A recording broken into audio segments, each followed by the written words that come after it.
Sangguniang Panglungsod is about to begin. The Honorable Jerry Aucasin presiding. We'll have an opening prayer first. Father, may everything we do begin with your inspiration and continue with your saving help. Let our work always find its origin in you and through you. Work is your gift to us, a call to reach new heights by using our talents for the good of. Guide us as we work and teach us to live in the spirit that has made us your sons and daughters, in the love that has made us brothers and sisters. Grant this through Christ our Lord. Amen. I'm standing for the Philippine National Anthem.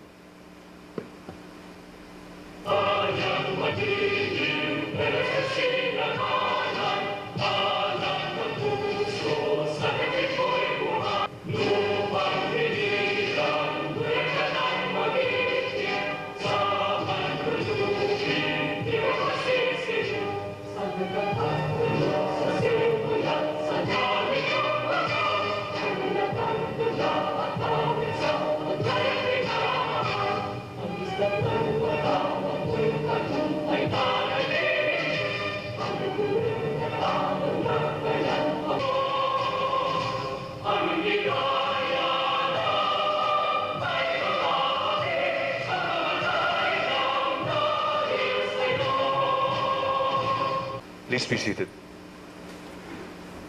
The 57th regular session of 13th Sangguniang Panglungsod will now come to order. Good afternoon. The following honorable members are present. The Honorable Edwin Chua, Honorable Elvira Casal, Honorable Evangeline Esperas, Honorable Rachel Erica Pineda, Honorable Aurora Amy Grafil, Honorable Raisa Villasin, Honorable Jose Mario John Bagulaya, and Honorable Edwin Pineda. There being 9 members present, we have a quorum, Mr. Presiding Officer. So, Honorable Frederick Chua and Honorable Victor Emmanuel Domingo. Since we already have 9 members present, quorum is declared. First item in our 2018 and January 17, 2018. Good afternoon, everybody. Good afternoon.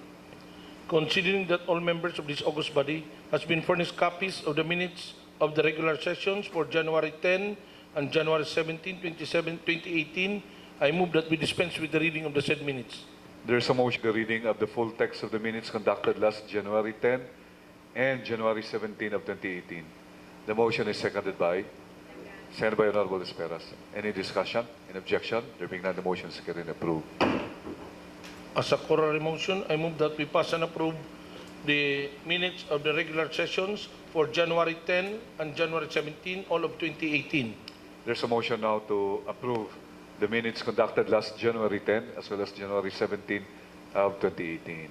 The motion is seconded by Honorable Casal, Honorable Esperas. Any corrections? Honorable Chua. Correction on the on those absent, because it says for January 10, it says absent Honorable Jerry T. Aucasin.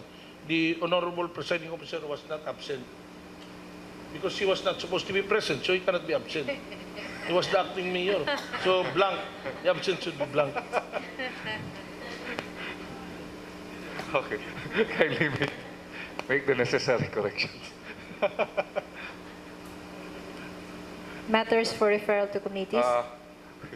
Any further corrections? Any objection? There being none, the motion is carried and approved. Request of the following for a franchise to operate an internet cafe.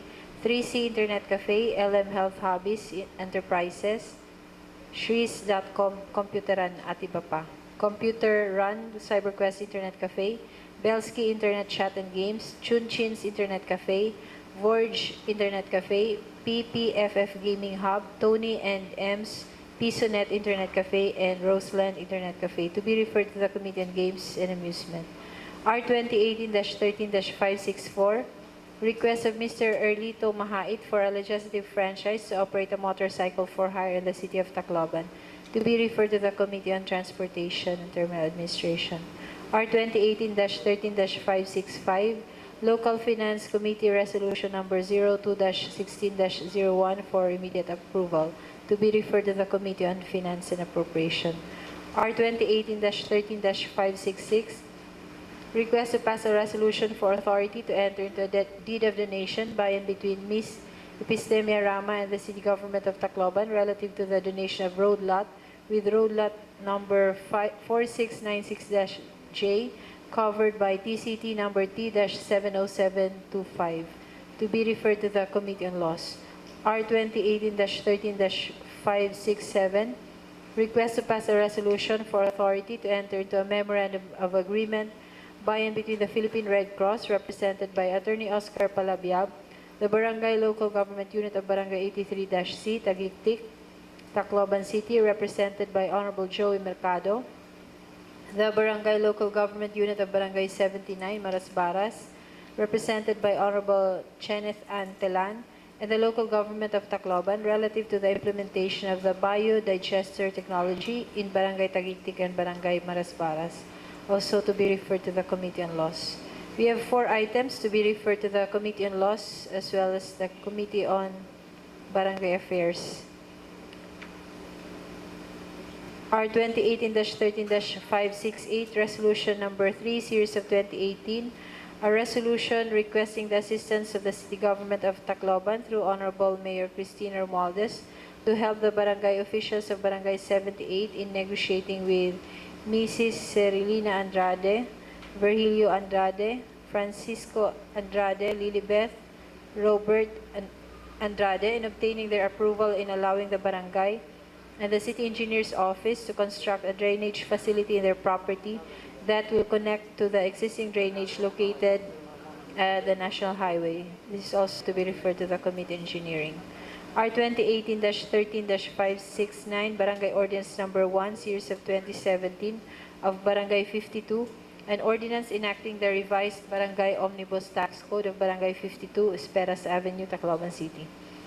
R 2018-13-570, Barangay Ordinance Number 2, Series of 2018 of Barangay 76, Fatima Village, an ordinance amending Section 3 of Barangay Tax Ordinance Number 2, Series of 2018 of Barangay 76, Fatima Village, Tacloban City, to impose the amounts in barangay clearances, certifications, business clearance, and other fees for specific purposes. R 2018-13-571, Barangay Ordinance Number 2-2017 of Barangay 78, Marasbaras, an ordinance enacting the revised tax ordinance of Barangay 78, Marasbaras, Tacloban City, and for other purposes.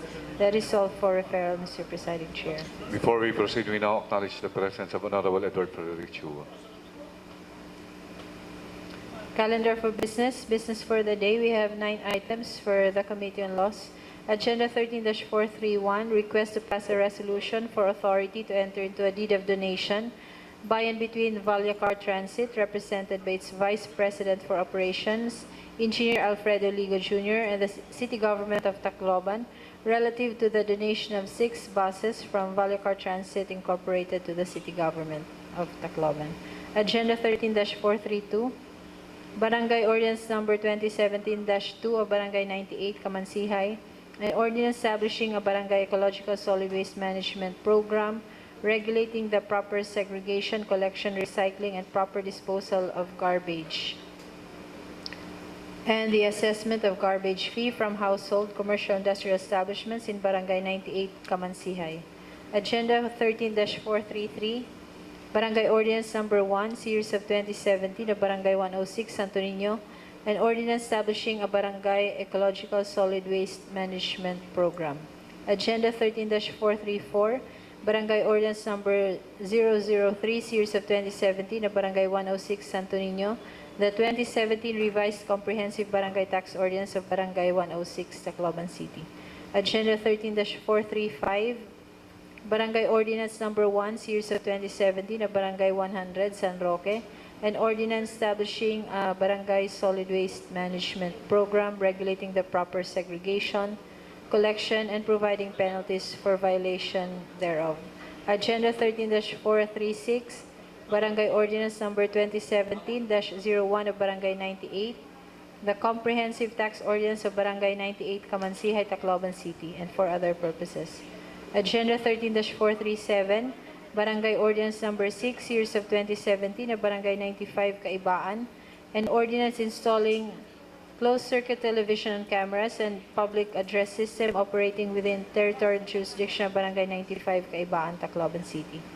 Agenda 13-438, Barangay Ordinance Number 6, Series of 2017, na Barangay 95, the Ecological Solid Waste Management Ordinance. And lastly, Agenda 13-439, request to pass a resolution for authority to enter into a memorandum of agreement by and between the DSWD, represented by Regional Director Mr. Restituto Makuto, and the City Government of Tacloban relative to the implementation of the Protective Service Program. For the said given items, please grant continuing recognition to Honorable Jerry Uy. Honorable is recognized. Thank you, Mr. Presiding Officer. Good afternoon. Agenda number 13-431 is a request to pass a resolution granting authority to the City Mayor Cristina Romualdez to enter into a deed of donation between Valyacar Transit Incorporated, represented by its Vice President for Operations, Engineer Alfredo O. Ligo Jr., and the City Government of Tacloban, relative to the donation of 6 units buses from Valyacar Transit Incorporated to the City Government of Tacloban with a value of 13,440,000. For consideration is the deed of donation of 6 units buses by Valyacar Transit Incorporated to the City Government of Tacloban with a value of 30,440,000. Upon review of the documents submitted to us, we have the following observations. There are 2 buses bearing the identical plate number, bearing 151010, that is bus with engine number J08C PF12930, and the other bus with engine number J08C PF12933.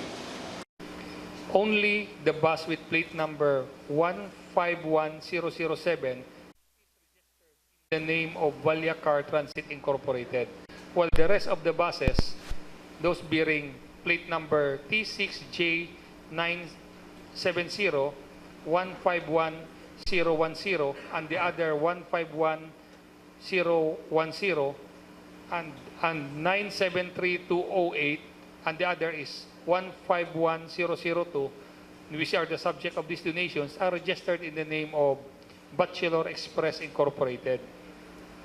There is another bus with engine number J08CTF13211 and with certificate of registration number 49006642.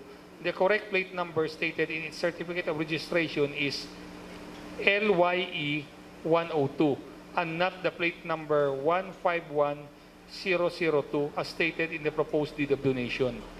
Considering that there are discrepancies in the documents submitted to this august body, we recommend that this matter be referred back to the City Legal Office in order for them to verify the true and correct owners of these buses and to state the correct plate numbers of the said vehicles. Valyacar Transit Incorporated cannot donate the buses of Bachelor Express Incorporated as the said transport corporations are 2 and distinct legal personalities. Hence, there should be 2 separate deed of donations that must be executed, one with Bachelor Express Incorporated and the other with Valyacar Transit Incorporated. Otherwise, Valyacar Transit Incorporated must present a proof of ownership, such as a deed of absolute sale showing that the donor is the absolute owner of the 5 buses in question. Moreover, we request that a board secretary or a secretary certificate authorizing the donation and to sign the deed of donation be submitted as the donor is a corporate entity. So, Mr. Presiding Officer, I move to remand the proposed deed of donation to the City Legal Office for its appropriate action.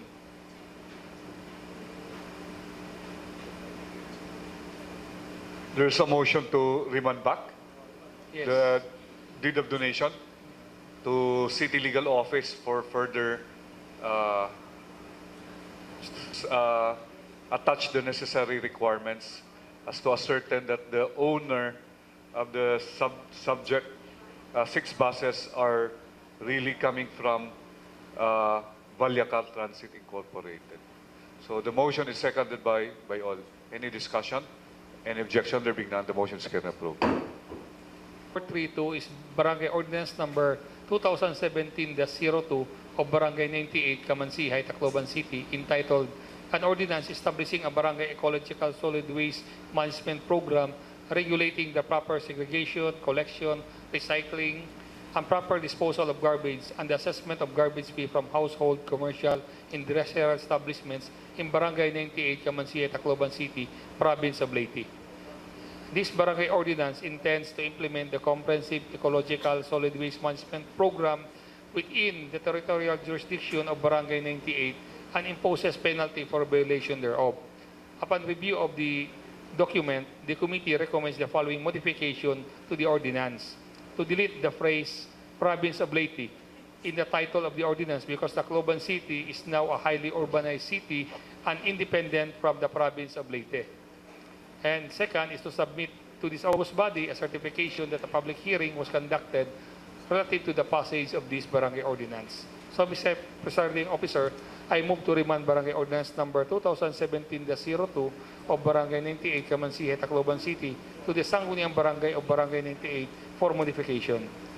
There is a motion to remand back ordinance number 2017-02 of Barangay 98 for corrections and modifications. Yes. The motion is seconded by all. Any discussion? Any objection? There being none, the motion is carried and approved.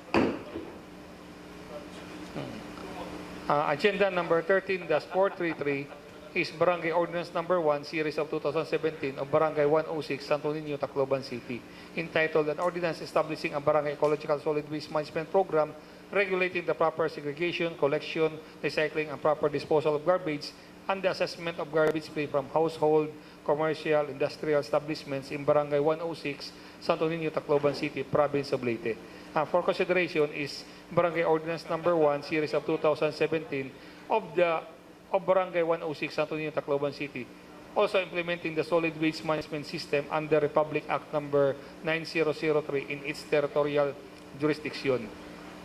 Upon review, the committee also recommends the following modifications to the ordinance: to delete the words Province of Leyte in the title of the ordinance because, as stated earlier, Tacloban City is now a highly urbanized city. And second, to rephrase Section 21 of the ordinance by inserting the phrase except Section 13 of this ordinance to read as follows: Section 21, penalty. Except Section 13 of this ordinance, any person who violates, disobey, refuse, and or neglect to comply with any provision of this ordinance shall be punished in accordance with the following penalties. The reason for this exception is that in Section 13, the penalty for littering is only 200 pesos, while the penalty for violation of other provisions of the ordinance is 500 pesos, 700 pesos, 1,000 pesos for the first, second, and third offense. Then we also require the Sangguniang Barangay to provide this august body a certification that a public hearing was conducted relative to the passage of this barangay ordinance. So, Mr. Presiding Officer, I move that we remand Barangay Ordinance number 1, Series of 2017 to the originating barangay. There is a motion to remand ordinance number 1, Series of 2017 of Barangay 106, Santo Niño, Tacloban City for modifications and for requesting them to submit also certificate that a public hearing was conducted. So the motion is seconded by all. Any discussion? Any objection? There being none, the motion is carried and approved. Agenda number 13-434 is Barangay Ordinance number 003, Series of 2017 of Barangay 106, Santo Niño, Tacloban City, entitled the 2017 Revised Comprehensive Barangay Tax Ordinance of Barangay 106, Santo Niño, Tacloban City. This ordinance is the Comprehensive Tax Ordinance of Barangay 106. Upon review of the ordinance, we found out that there are certain provisions that needs modifications also. On Section 4, Number 1, to delete the amount of 300 pesos after the phrase 50,000 and below. Thus, the provision will read as follows. Section 4, Number 1, stores/retailers under the taxing jurisdiction of the barangay, annual gross sales of 50,000 and below. Then to modify or rephrase Section 16 to read as follows. Section 16, penal provision. Any person who violates any provision of this ordinance shall be penalized in accordance with the following fines. First offense, 250 pesos. Second offense, 500 pesos. Third offense, 750 pesos. And the succeeding offenses, 1,000 pesos. We also require the Sangguniang Barangay to submit to this August body a certification that a public hearing was conducted relative to the passage of this ordinance. So I move to remand Barangay Ordinance Number 3, Series of 2017, to the Sangguniang Barangay of Barangay 106, Santo Niño, Tacloban City for modification. There's a motion to remand back ordinance number 003, series of 2017, Barangay 106, Santo Niño, Tacloban City for modifications. The motion is seconded by all. Any discussion? Any objection? There being none, the motion is carried and approved. Agenda number 13-435 is Barangay Ordinance Number 1, Series of 2017 of Barangay 100, San Roque, Tacloban City, entitled An Ordinance Establishing a Barangay Solid Waste Management Program regulating the proper segregation, collection, and providing penalties for violation of recycling thereof. Presented for review is the Solid Waste Management System Ordinance of Barangay San Roque, which conforms with our existing law. The Sangguniang Barangay submitted to us a certification that they have conducted a public hearing relative to the passage of this ordinance. So, I move to pass a resolution approving upon review Barangay Ordinance Number 1, Series of 2017 of Barangay 100, San Roque, Tacloban City. There is a motion to pass a resolution approving upon review ordinance number 1, series of 2017, Barangay 100, San Roque, Tacloban City. The motion is seconded by all. Any discussion? Any objection? There being none, the motion is carried and approved. Agenda number 13-436 is Barangay Ordinance Number 2017 of Barangay 98, Kamansihe, Tacloban City, entitled The Comprehensive Tax Ordinance of Barangay 98, Kamansihe, Tacloban City, and for other purposes.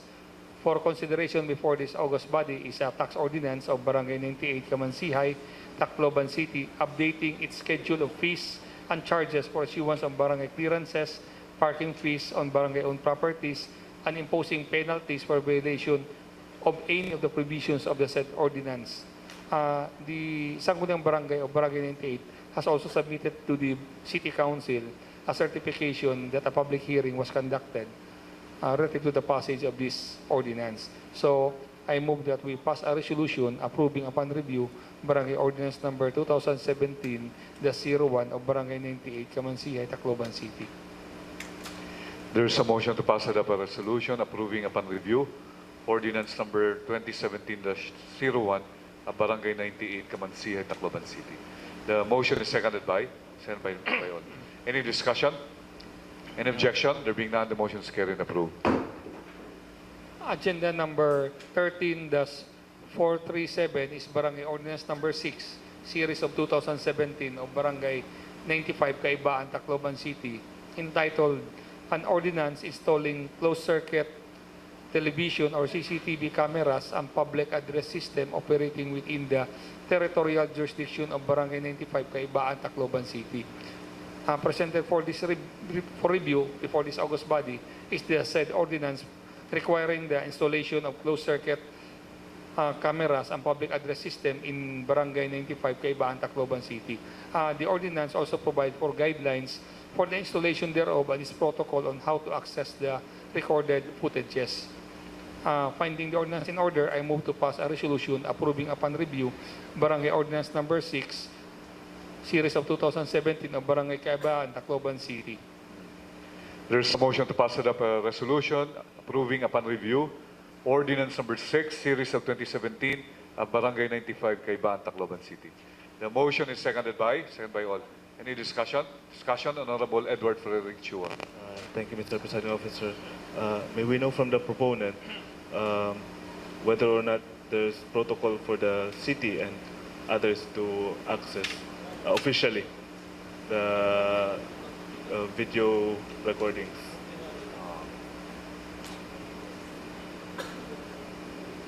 It's also of note that the barangays now have these ordinances while the city has yet to have a similar CCTV system and protocol for access. The proponent. Actually, not anybody can access the footages because of on the view of privacy. But they may do so if, in case there is a complaint, for example, there is somebody who was stabbed to death, or there is a lawful order by competent court, or and any other legal matters that would require the disclosure of the footages. From the chair, no, I don't think we have an ordinance yet that would mandate, right? For example, in the barangay itself, the recording that they have, di rin nga tanang nagre-record it, and they really store it. So I think after one cycle or two, a week or two, wala na ito, yeah. So if nobody complains, wala ko dito, yeah, and all, really. And there's some also, like a barangay in Sagkahan, there's one barangay there, nawadan dito sa constituent ni Ayam. So ipinamiling na ni Ayam ng wato yung barangay, kaya mangingita yung CCTV kung pwede. Ang CCTV dito, guba. So, although there's an ordinance and all, but I think kasi wala nga kitaan standard eh. So every barangay is purchasing the CCTV system, but the resolutions, the recording of how many terabyte to record it, wala kita ito iya control eh. Any further discussion? Mr. President, Yeah. sir. Actually, it would depend upon the capacity of their memory. If the memory is large enough to store the video footage for about a month, then it is stored for about a month. Then afterwards, it is erased, and another footage is stored therein. The Honorable Edwin Chua. Do not worry about this problem because this is one of the main project of the city government. Soon to come.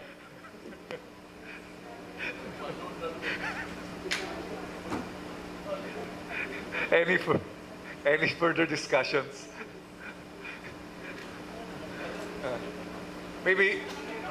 Probably one of us can sponsor an ordinance na in the barangay kasi the resolutions is really a problem.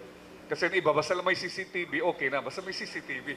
But once kung may ni incident dito, kitaan mo na nga yung CCTV, di rin mo na ma-identify kasi blur eh. Kasi the resolutions are, waring nera waring kita kung ano ka-define mga literal resolutions. Yeah. So siguro we need one to regulate it. That dapat may standard.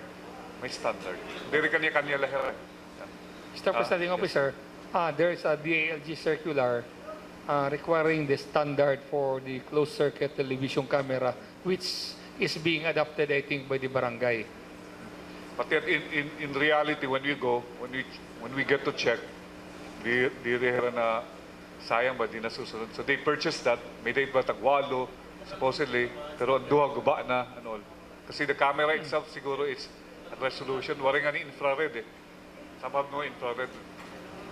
Anyhow, we hope this can be something that can be studied. Any further discussions? Any objection? There being none, the motion is carried and approved.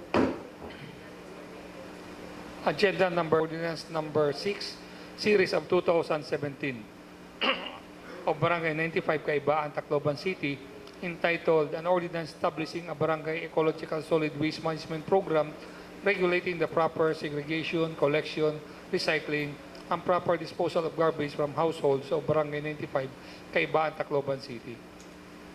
For consideration is the Barangay Ordinance of Barangay 95 implementing the Solid Waste Management System under Republic Act 9003 in its barangay. Upon review of the ordinance also, the committee recommends the following amendments and or modifications to the ordinance to rephrase Section 16 of the ordinance by inserting the phrase except Section 11 of this ordinance to read as follows. Section 16 penalty, except as provided for in Section 11 of this ordinance, any person who shall violations of this ordinance shall be punished in accordance with the following penalties. Then second, we require the Sangguniang Barangay to provide us with a certification that a public hearing was conducted thereto. So, Mr. Presiding Officer, I move to remand Barangay Ordinance number 6, series of 2017 of Barangay 95 Kaibaan, Tacloban City to the Sangguniang Barangay for modification. To Barangay 95 Kaibaan, Tacloban City for modifications. The motion is seconded by all. Any discussion? Any objection? There being none, the motion is carried and approved. Agenda number 13-439 is a request to pass a resolution granting authority to the City Mayor Cristina Romualdez, representing the City Government of Tacloban, to enter into a memorandum of agreement with the Department of Social Welfare and Development, Regional Field Office Number 8, represented by its Regional Director, Restituto B. Macato, relative to the implementation of the Protective Service Program.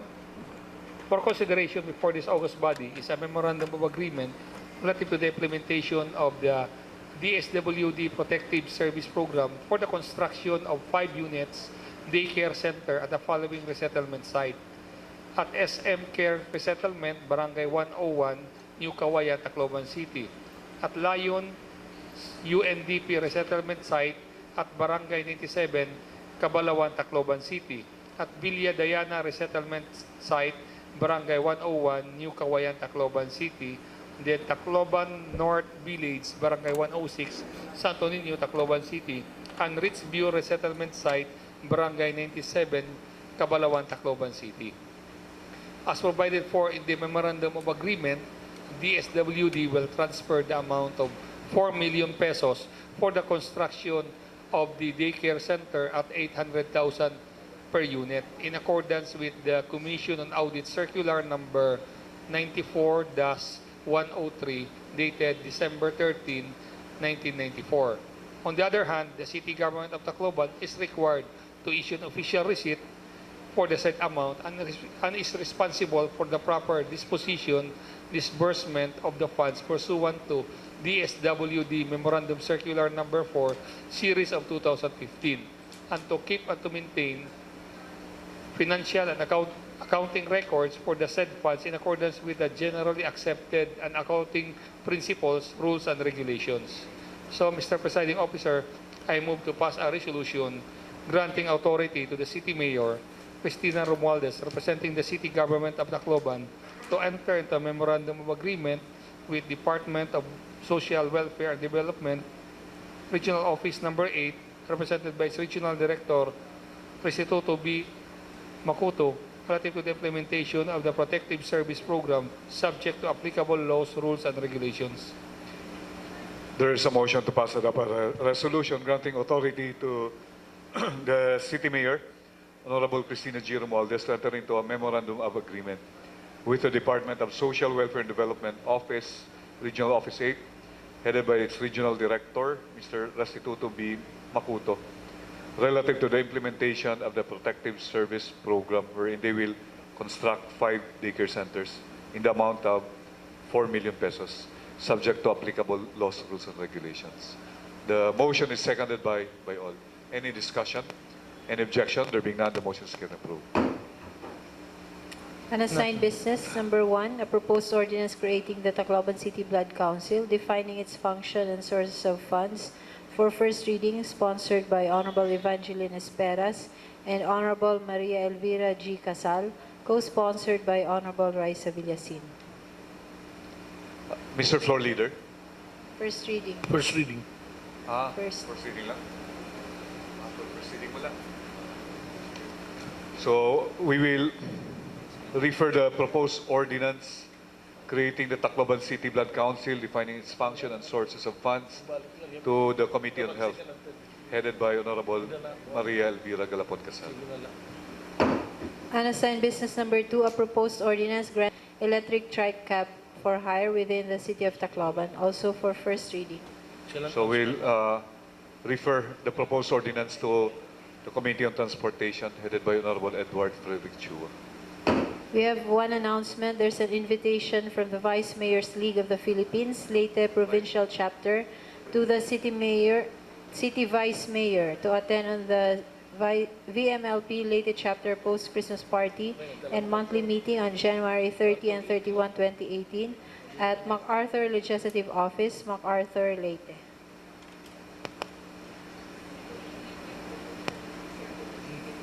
Other matters. Any other matters? Please recognize Honorable Aimee Grafin. Honorable Grafil is recognized. Of a letter from the Santo Niño Pet Center asking for financial assistance as their school head, 3 teacher coaches or school paper advisors, and 18 student writers will humbly represent our city in the National Schools Press Conference this February 17 to 23 to be held at Dumaguete City. If my motion is in order, I move to pass a resolution favorably endorsing this request for financial assistance to the local finance committee for proper action. Thank you. There's a motion coming from Santo Niño Sped Center to the local finance committee for appropriate action. The motion is seconded by all. Any discussion? Any objection? There being none, the motion is carried and approved. There are no. But before we formally adjourn, may we request Honorable Elvira Casal to lead the closing prayer. Let's all stand for a closing prayer. Let's put ourselves in the presence of our Lord. Heavenly Father, we thank you as we always do for giving us the diligence, patience, and kindness with which we exercise our duties and responsibilities as leaders of our communities. Thank you for gathering us today in this session. Allow us to serve your people with humility and to think of ourselves less often and be charitable towards those who disagree with us. Guide us to be modest in behavior and respectful and kind in our language. All this to the greater glory and honor. Amen. The 57th regular session of 13th Sangguniang Panglunsod is now officially adjourned. Thank you.